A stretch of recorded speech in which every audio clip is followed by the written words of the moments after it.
artificial sweeteners be actually making you fatter?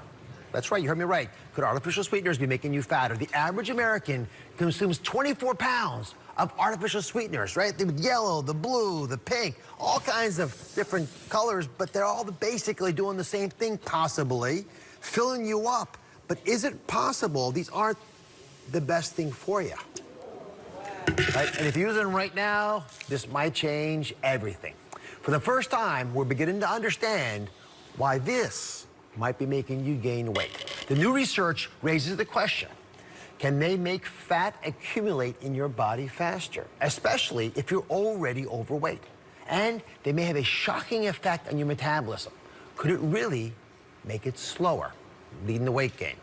Dr. Jennifer Caudle is here. She's a health and wellness expert, and she's gonna help break down this latest study. And we're all trying to avoid this, yes, right? Yes. This is fat. This is fat. This happens to be the... Reminds me of anatomy class. Yes, it does. Exactly. It's one of the first things we do in anatomy is learn about fat. Yes. Because it's on the outside of most of us. But this is actually the fat that's deeper inside. But fat is fat in one way, which is, look at these little globules, little nubbins here. These are fat cells accumulating fat inside of them. Right. And this is where researchers began to look for understanding this paradox. Right. How can it be that eating or drinking stuff that has low in calorie with artificial sweeteners, right, how is it possible that could lead us to actually gain weight? What's going on? Yeah, well, there's a number of theories about this. I have to say, as a physician, I was really surprised by the research myself. There have been a number of studies that suggest that artificial sweeteners can promote metabolic dysregulation, which could lead to obesity and other health problems. Now, there was a particular study, the study we're talking about, that decided to try to figure out if this was in fact the case and what the mechanism of action was. They tested artificial sweeteners on stem cells taken from human fat tissue, and they found... Like this. Right, exactly. And they found that the amount of artificial sweeteners that we would find in about 4 cans of diet soda, and remember, some people drink this in a day, right? Some people, a lot of you. Well, a lot of us drink it in a day. I've witnessed it. That's true.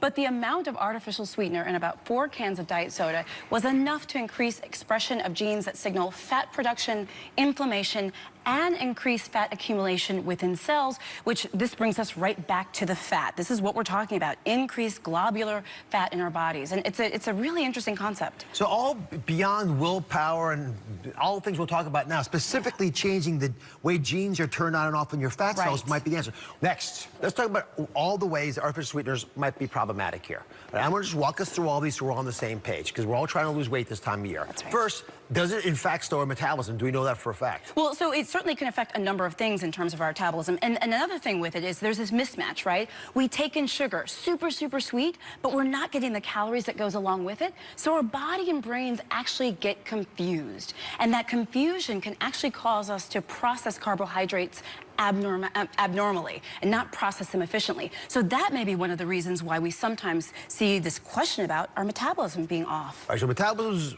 one issue, the genes are one issue. Right. Then there's this reality. Do people who use artificial sweeteners crave more sweets? We sort of think of it this way, chomping down the cookies, the bars, the donuts, all things you want, right? And that's the one that a lot of folks have been asking me about. So we decided to do a little social experiment. Very innocent experiment. Here's how we did it.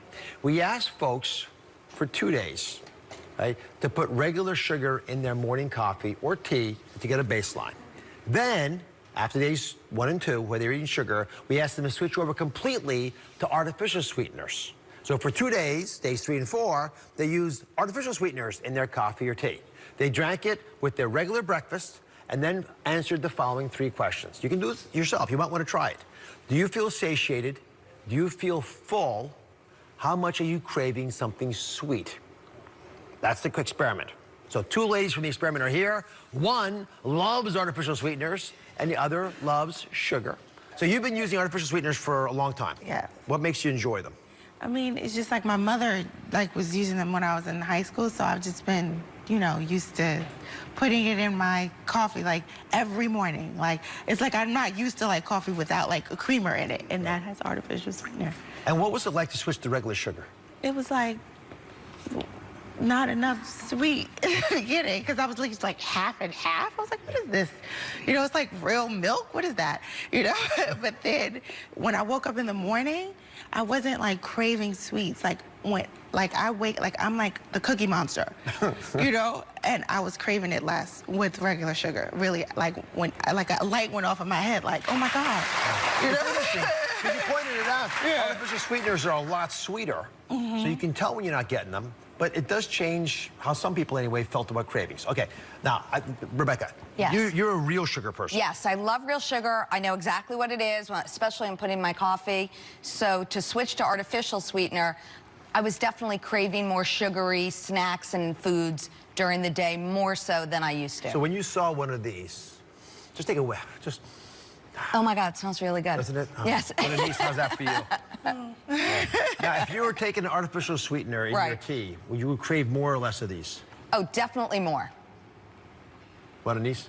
Like I would eat 5 of these. 5 of these. Yeah. All right. You don't get any of them. I'm trying to help. So here's the thing. Ideally, you could actually walk by these and not crave them. And that's the situation we're trying to struggle with there. And I don't know if you are able to articulate this, but I actually did the research. I pulled down the 9 people that we had do this experiment with us, right? And you guys are saying your cravings actually went down with regular sugar and went up with the artificial sweetener. Yes. Okay. So women on the experiment, that did this experiment, I found that there were a couple people, 2 in particular, who didn't have any real differences. They thought it was the same whether they have artificial sweeteners or regular sugar, which is why you should do this experiment yourself, because we're all a little different. But most of the people in the experiment had more sweet cravings with the artificial sweetener, just like our 2 guests here. That was the norm, which might explain why we're getting this paradox of people using artificial sweeteners and gaining weight, especially if they're trying to lose weight. Let me show you a surprising reason why this happens. This is the idea that we have. So normally, when you eat sugar, your brain knows that you've had it. So put the sugar in your mouth. Your brain says, hey, you know what? Sugar goes in there. It turns off the cravings for chocolates and donuts and all the other sweet stuff, right? Your brain knows. It shuts off your sweet tooth. When you eat foods with artificial sweeteners in them, guess what? It can't send that same signal. It gets blocked. So the cravings remain for the donuts and the chocolates and the sweets. It can't tell that you've had this sweet taste. All it's looking for is the actual sugar itself. So your tongue tastes the sweetness, but your brain doesn't know any better, right? So you don't get that same sense of satiety like you get with real sugar. So you're out there looking high and low for all kinds of sweets. I threw some puddings in here, probably to get you guys hungry, right? So, Dr. Caudle, what is the overall takeaway from this study? Yeah, well, I think one of the biggest takeaways is we might be buying into a number of false promises with artificial sweeteners. Now, look, there are a number of studies that don't show any correlation between artificial sweeteners and weight gain. We have to be fair about that. But there are a number that do. But the idea is we've got to be careful, and we have a lot more research to learn. There might be false promises here, and the biggest take-home is that maybe our diet just shouldn't be so sweet at all, after all. Less sugar and less artificial sweetener. And what I always find from people, for example, on the Vegan 365, our diet plan, is as they cut back the sugar for the first day or 2, it's hard. Right. Then they actually don't expect a lot of sugar, and when they have something sugary, it doesn't taste so good to them. It's too sweet, right? So here's the question. What are you going to use instead of artificial sweeteners if you want to cut back on it? Less sugar and less artificial sweeteners together. What are some options? Up next, the Dr. Oz approved sugar substitutes for 2018, and you're going to love these.